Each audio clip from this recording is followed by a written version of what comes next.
ด้วยกัลยาณธรรมนำมาเป็นเครื่องกำกับมิให้คลาดจากวิธีทรงดำรงพระชนม์ชีพเพื่อหิตานุหิตประโยชน์มาเป็นเวลา 17,000 ปีคำนวณดูแล้วผู้คนอาจรู้สึกว่าเป็นอายุสัยอันสั้นนักแต่ในทางพระพุทธศาสนาวันเวลาในชีวิตของผู้คนใดสั้นหรือจะยืนยาวไม่ใช่สาระสำคัญขึ้นอยู่กับนั้นใช้เวลาชีวิตในแต่ละวันไปอย่างไรเพื่ออะไรหากบุคคลมุ่งมั่นบำเพ็ญธรรมจริยามีปัญญาตั้งมั่นอยู่ในความไม่ประมาทในกุศลแม้ชีวิตสั้นเพียงวันเดียวก็ประเสริฐกว่ามีชีวิตยืนยาว100 ปีสมดังพุทธานุสาสนีที่รับรองไว้ว่าผู้ใดมีปัญญามีใจไม่มั่นคงพึงเป็นอยู่100 ปีส่วนผู้มีปัญญาเพ่งพินิจมีชีวิตอยู่เพียงวันเดียวประเสริฐกว่าพระกรณียกิจเพื่อแผ่นดินโดยยิ่งที่ทรงบำเพ็ญไว้อย่างปิดทองยังมีอีกมากมายเหลือขนานับหากประเมินเทียบกับวันเวลาในอาชีพตลอด47 ปีอาจจะมีประมาณมากล้นพ้นเหนือกว่าผู้อื่นที่มีอายุล่วงกว่า100 ปีได้กระทำทั้งนี้สมเด็จเจ้าฟ้าพระองค์นั้นทรงมีธรรมะเป็นเครื่องปกป้องธรรมะนั้นจึงกลับมาสนองพระองค์ให้ทรงเจริญด้วยพระเกียรติยศและทรงเป็นสุดที่รักของพระกาลีพระประยุรญาตลอดจนมหาชนหน้าทรงคาถานิพนธ์ที่ได้รับพระราชทานอัญเชิญเอกบทว่าธัมโมหเวรติธรรมจาริฉัตตังมหันตังวิยวัสกาเลความว่าธรรมความดีความชอบย่อมคุ้มครองรักษาผู้ประพฤติความดีไว้ได้แท้จริงประดุจล่มใหญ่ในฤดูฝนฉะนั้น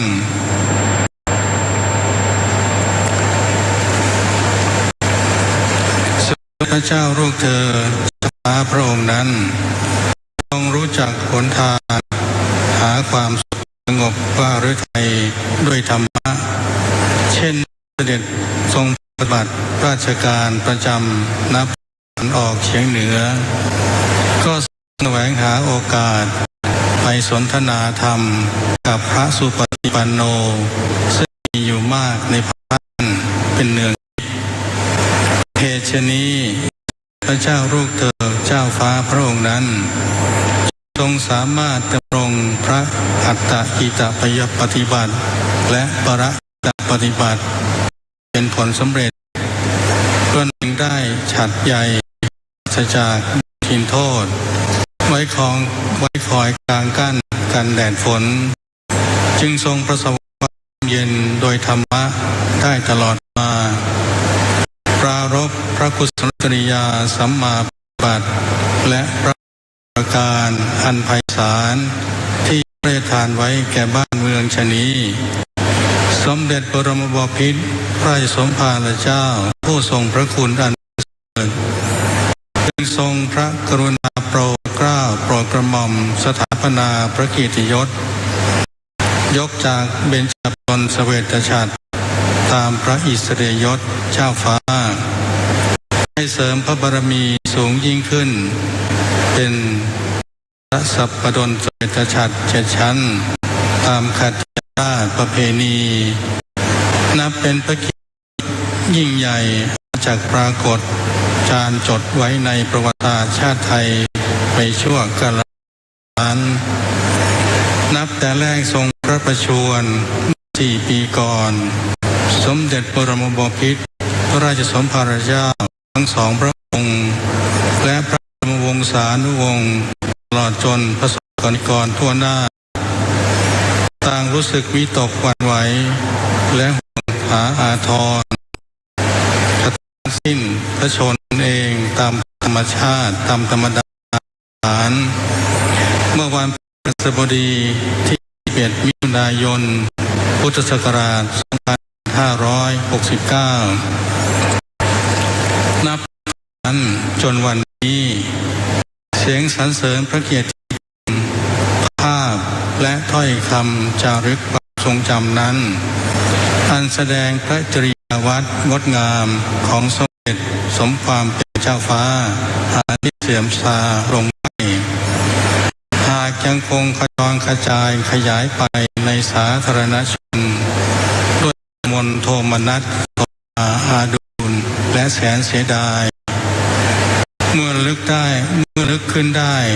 ถึงพระจริยาของสมเด็จเจ้าฟ้าพระองค์นี้ก็มีแต่ภาพเป็นความดีความซื่อตรงความสมควรและความงดงามเป็นที่ประจักษ์แล้วว่าพระองค์ทรงกำลังใจที่แท้ในการบำเพ็ญคุณความดีของบุคคลในยุคปัจจุบันเป็นมิ่งขวัญที่เสด็จจากนภามาเพื่อให้มนุษยโลกได้พึ่งพายามยากอยู่เพียง7 ปีและแล้วอิทยาภาอันเรืองรองนั้นพันเสด็จย้ายจากที่ปวงชนทั้งหลายเคยเห็นเคยประสบด้วยตาเข้าไปประทับที่สถาพรทรงอาภาสว่างให้ทราบซึ้งได้อยู่ในสายใจของคนไทยนับแต่นี้ต่อไปตราบดอนสมดังพระบาลีและรองไว้ว่า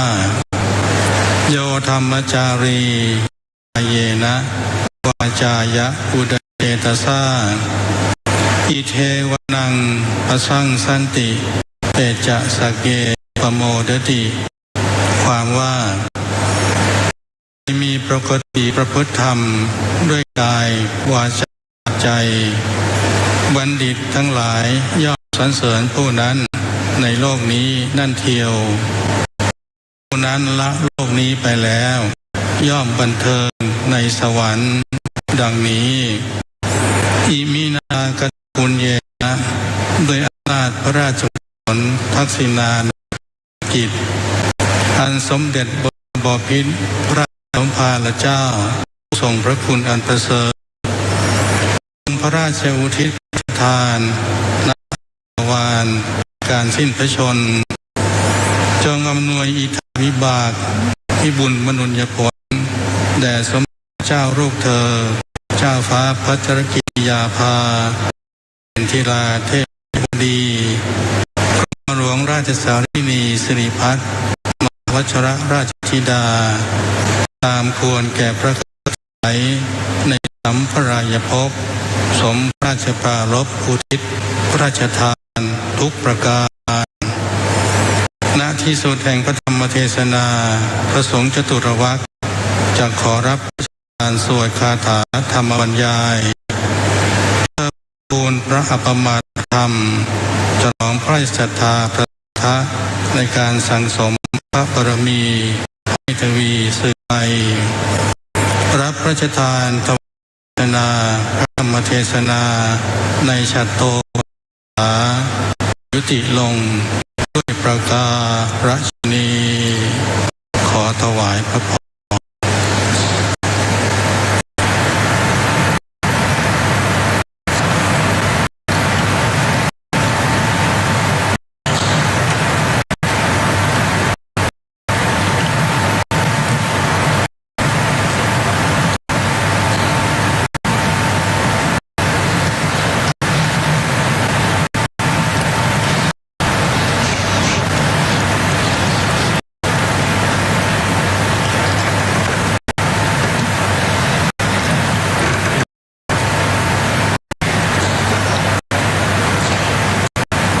สมเด็จพระมหาวีระวงศ์อาชิโนผู้ช่วยเจ้าพระราชบพิตรสถิตมหาสีมาราม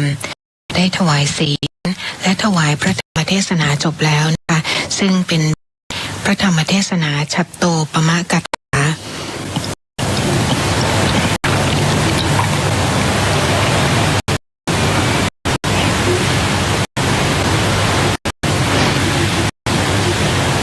เป็นบทพระธรรมเทศนาที่ลึกซึ้งและทำให้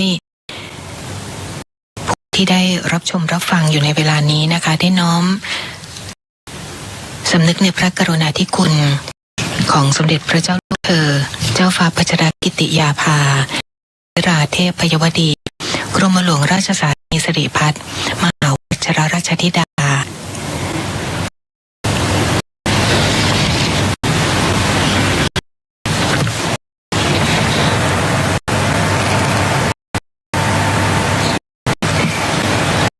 จากนั้น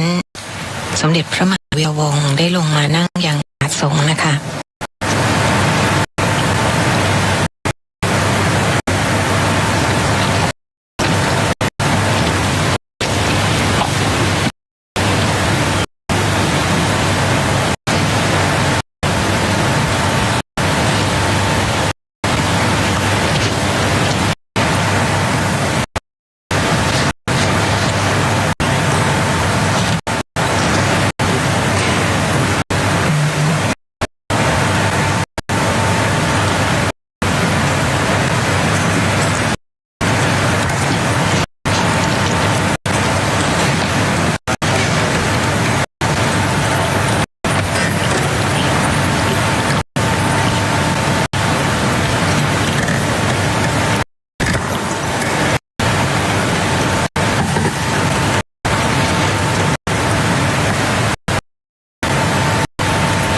พระบาทสมเด็จพระเจ้าอยู่หัว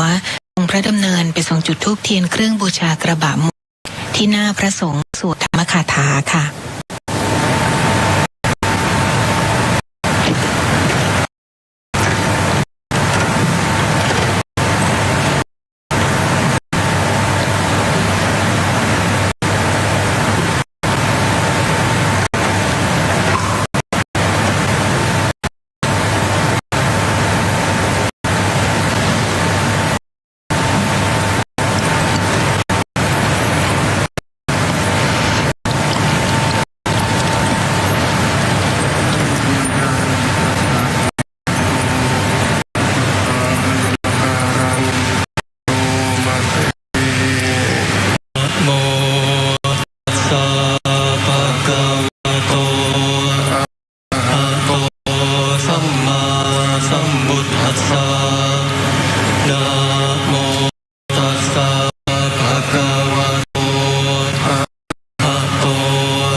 ายิโนนิมิตตังสาธุรูปานัง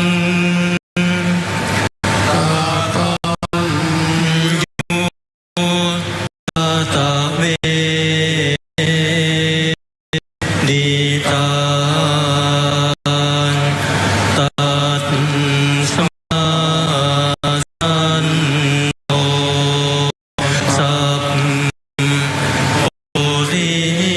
สานกตัญญูกตเวดิโนเอตกานัมปิปะทานังอัตถังอัญญายาสาทุกังปัสสิปัตเจปะเมอา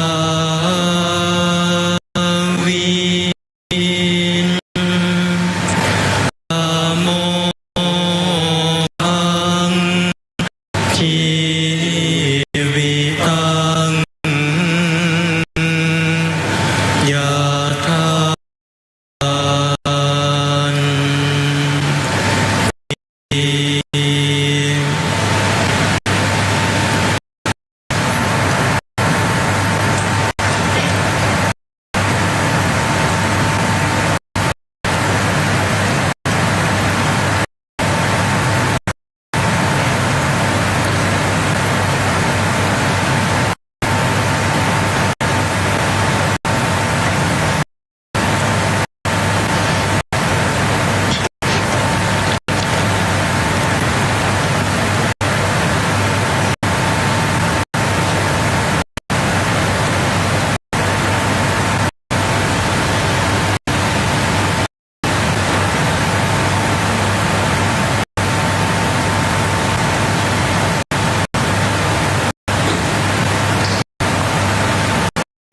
พระสงฆ์สี่รูปที่ได้สวดธรรมคาถานั้นเป็นบทสวดรับเทศน์นะคะ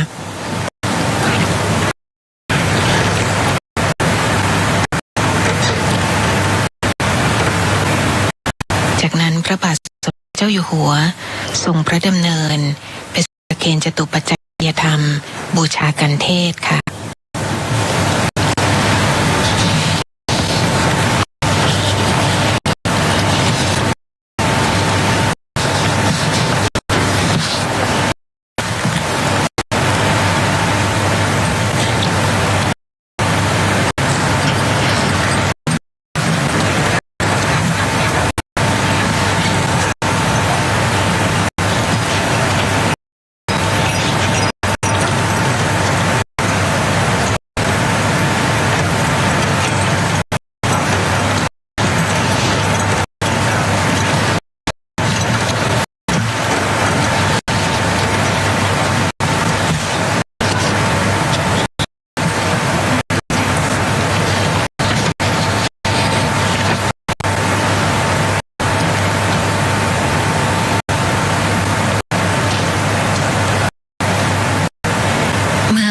สมเด็จพระเจ้าอยู่หัว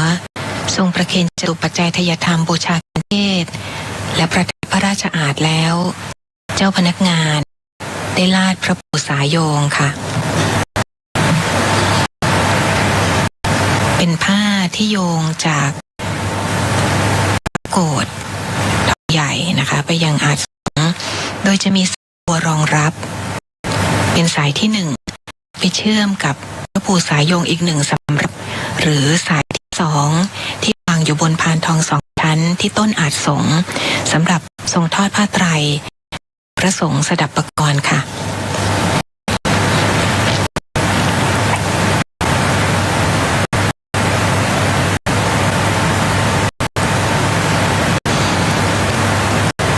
มเด็จพระเจ้าอยู่หัวทอดผ้าไตรถวายพระสงฆ์ที่ถวายพระธรรมเทศนาและพระสงฆ์ที่สวดธรรมกถาค่ะ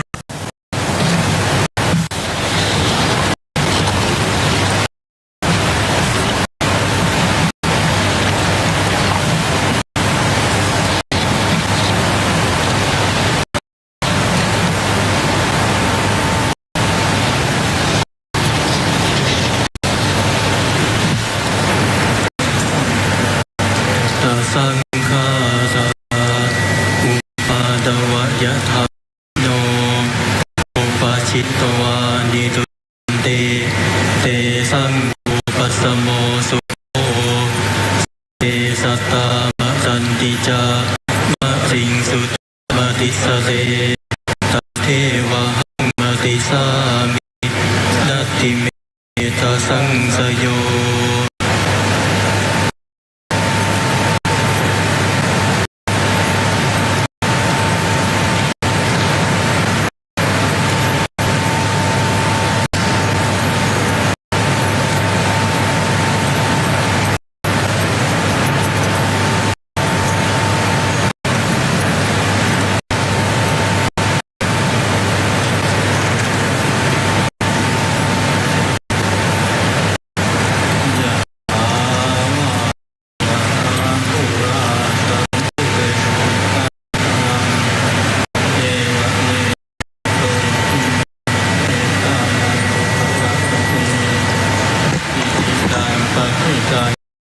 อิปเนวัสมิชตุสัพเพปุเรนตุสังกปา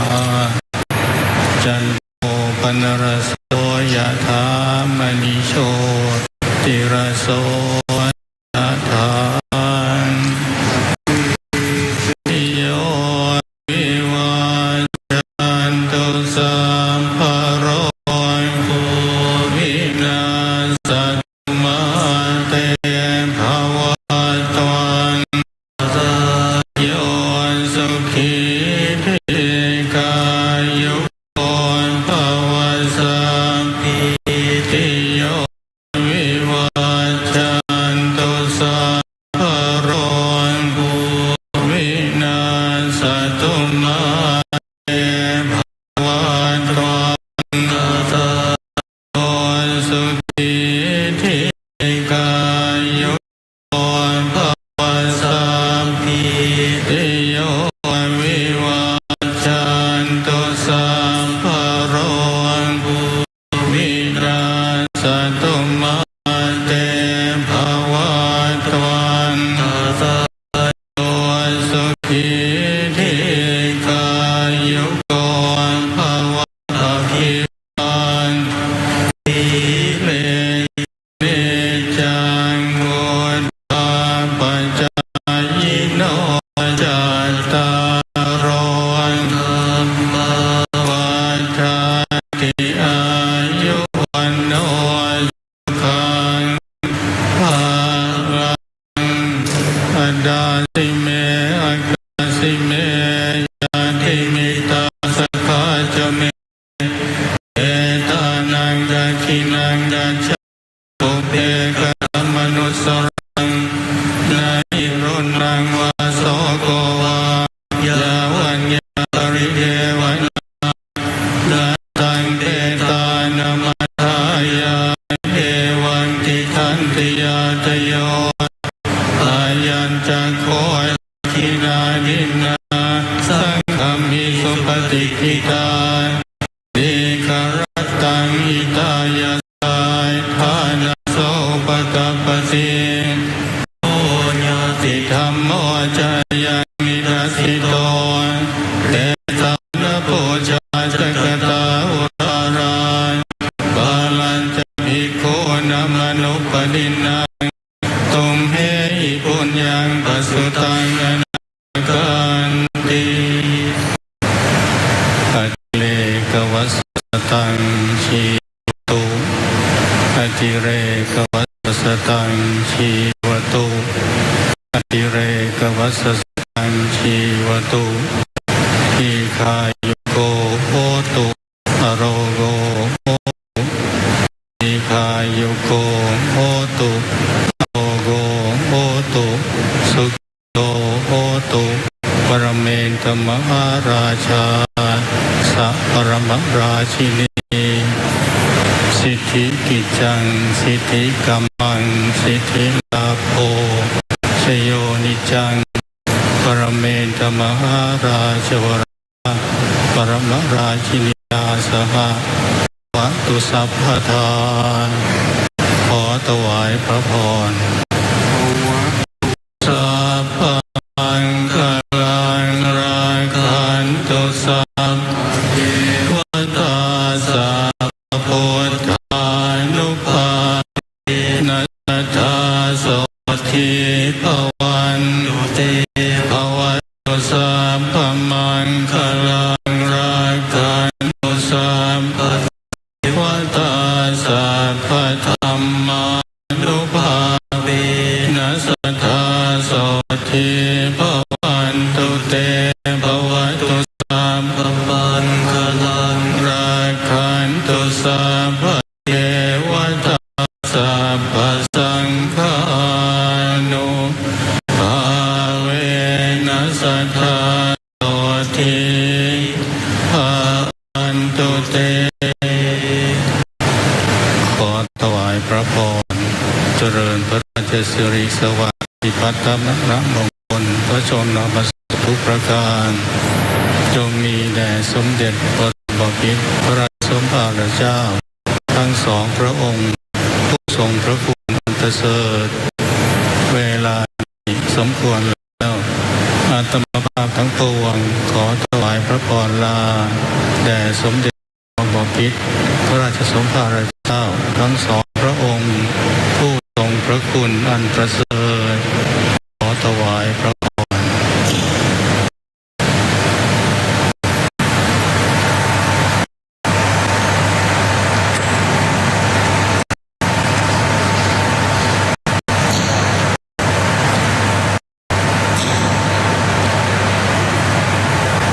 หลังจากที่พระสงฆ์สดับปกรณ์พระบาทสมเด็จพระเจ้าอยู่หัวและสมเด็จพระนางเจ้าพระราชินีทรงหลังทักษิโนทกแล้ว พระสงฆ์ถวายอนุโมทนาถวายอดิเรกถวายพระพรและเจ้าพนักงานจะได้นิมนต์พระสงฆ์ออกจากนั่งค่ะ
พระบาทสมเด็จพระเจ้าอยู่หัว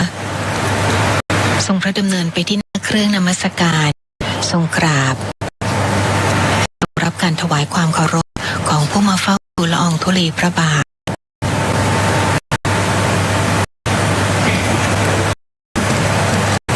ทรงพระดำเนินผ่านพระบรมวงศานุวงศ์และข้าราชการผู้มาเฝ้าทูลละอองธุลีพระบาทเป็นจุดธูปเทียนเครื่องบูชากระบะมุก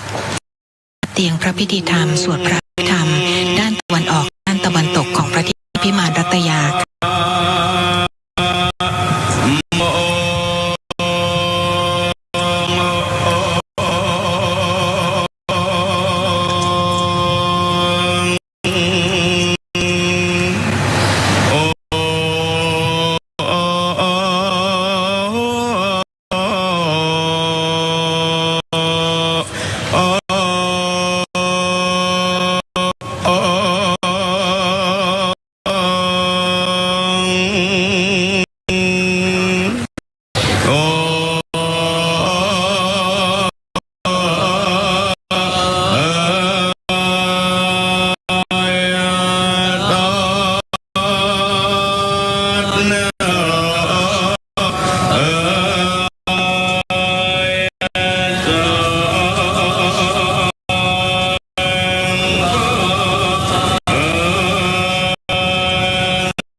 ฆา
พิธีธรรมในวันนี้เตียงสวดที่หนึ่งนั้นได้แก่พระมหากรวิกอหิงโกนะคะพระมหาอนนท์ธรรมสิริพระมหาภูมิวิโมกขจิโนและก็พระมหาจรยานะโสภีค่ะจากวัดสุทัศน์เทพพวรารามส่วนเตียงสวดที่สองนะคะจากวัดอนังคารามได้แก่พระครูสิริวัชรานุกิจพระมหาบุญชัยธีระปุญโยพระครูประหลัดปัญญาวโรและพระสุภชัยปัญญาโมค่ะ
ชมการถ่ายทอดสดจากโทรทัศน์เฉพาะกิจแห่งประเทศไทย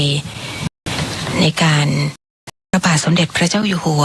และสมเด็จพระนางเจ้าพระบรมราชินีเสด็จพระราชดำเนินไปทรงบำเพ็ญพระราชกุศลสัตมวาลพระราชทานพระศพสมเด็จพระเจ้าลูกเธอเจ้าฟ้าพัชรกิติยาภานเรนทิราเทพยวดีกรมหลวงสารินีสิริพัฒน์มหาวชิรราชธิดาณพระที่นั่งพิมานรัตยาในพระบรมราชวังนะคะซึ่งการทรงบำเพ็ญราชกุศลสัตมวาลพระราชทานพระศพสมเด็จพระเจ้าลูกเธอตลอดจนพระพิธีธรรมสวดพระธรรมพระศพนั้นอยู่ที่นั่งพิมานรัตยานะคะแต่ที่เราเห็นนี้เป็นพระที่นั่งมหาปราศาสตร์ในพระบรมราชวังที่ประดิษฐานพระโกศทรงพระบรมสมเด็จพระนางเจ้าสิริกิติ์พระบรมราชินีนาถพระบรมราชชนนีพันปีหลวงค่ะ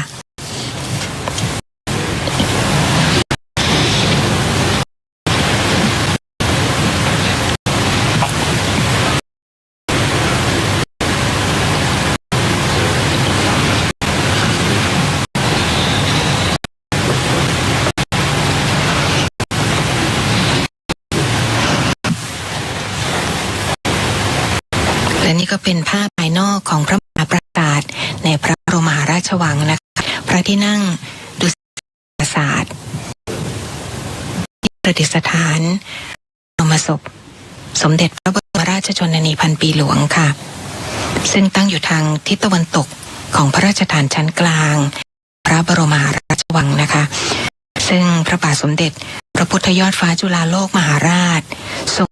โปรดเกล้าโปรดกระหม่อมให้สร้างขึ้นปราสาทยกพื้นสูงรูปจตุรมุขหลังคาทรงปราสาทมีมุกลด4ชั้นทั้ง4ด้านยกเว้นด้านหน้ามีมุกเด็ดเป็นมุกลดอีกชั้นรวมด้านหน้าเป็น5ชั้นนะคะซึ่งเราได้เห็นภาพนี้และพระมหาปราสาทองค์นี้ก็เป็นสัญลักษณ์หนึ่งที่เป็นความงดงามของสถาปัตยกรรมไทยรวมไปถึงสิ่งที่เป็นสัญลักษณ์องค์หนึ่งในพระบรมมหาราชวังนะคะ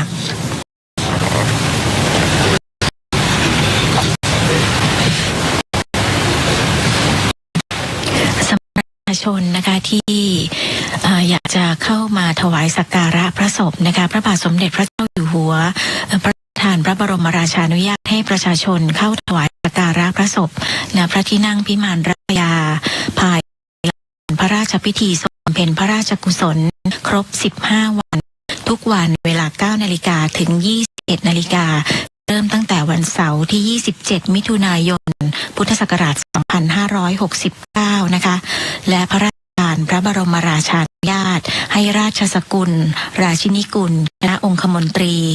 รัฐบาลคณะบุคคลส่วนราชการวิสาหกิจภาคเอกชนและประชาชนทั่วไปร่วมเป็นเจ้าภาพบำเพ็ญพระกุศลพระอภิธรรมพระศพภายหลังจากการพิธีทรงบำเพ็ญพระราชกุศล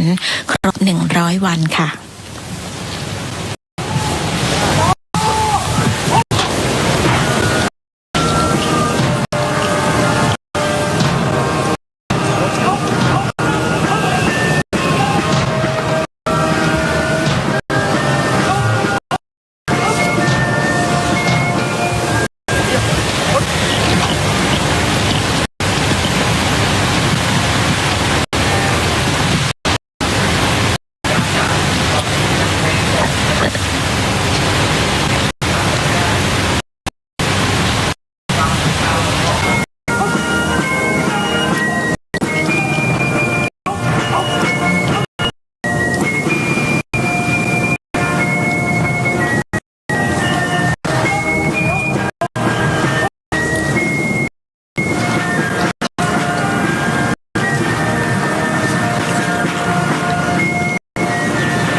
พระบาทสมเด็จพระเจ้าอยู่หัวและสมเด็จพระนางเจ้าพระบรมราชินี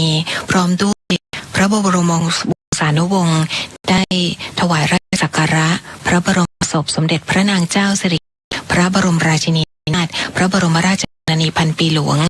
พระที่นั่งดุสิตปราสาทแล้วนะคะเสด็จออกลงทางบันไดมุกรสารที่นั่งพิมานรัตยาประทับรถยนต์พระที่นั่งที่ประตูแก้วพระที่นั่งมหาปราศาสตร์